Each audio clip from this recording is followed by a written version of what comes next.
네, 5대 대형병원을 비롯해 의과대학 교수들의 집단 휴진 움직임이 확산 일로에 있습니다. 전국 곳곳에 있는 국립대 의대 교수들마저 동참을 결정하면서 다시 한번 의료 대란이 예상되는데요. 화면으로 보겠습니다.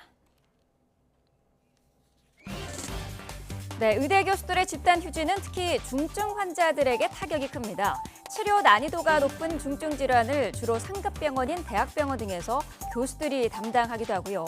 암 치료의 경우 여러 과가 함께 진료하는 이른바 다학제 체계를 통해서 운영하는데 이를 주로 교수들이 맡고 있기 때문입니다.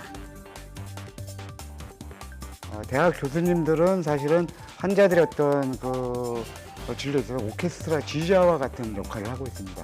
그래서 이분들이 지금 휴진을 하거나 아니면 뭐 사직을 했을 경우 환자들이 느끼는 공포는 지금 전공의가 사직하는 문제와는 완전히 차원이 다른 문제입니다. 네, 교수들의 집단 휴진 움직임의 배경은 뭘까요? 아이러니하게도 정부가 미복귀 전공의들을 향한 유화책을 내자마자 나왔습니다.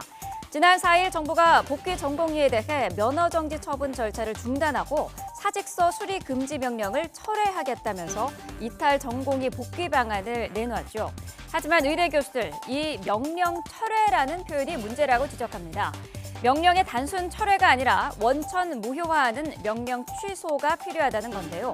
명령 자체가 무효화되지 않으면 사직서를 제출하고도 복귀하지 않은 전공의들이 여전히 범법자로 남아있을 거라는 겁니다. 하지만 최근까지 정부는 이 같은 주장을 받아들일 수 없다는 입장을 분명히 한 것으로 알려졌습니다. 그동안 의료 대란을 막기 위해 내려왔던 조치의 정당성이 사라지고 향후 집단 행동을 다시 한번 용인하는 셈이라는 겁니다. 결국 직업 선택의 자유를 주장하는 의사단체 주장과 국민 건강과 안전보호를 근거로 한 정부 정책이 다시 한번 맞붙게 된 상황인데요. 여기에 오는 18일 집단 휴진을 예고한 개원의들의 휴진 신고가 오늘로 마지막 날입니다.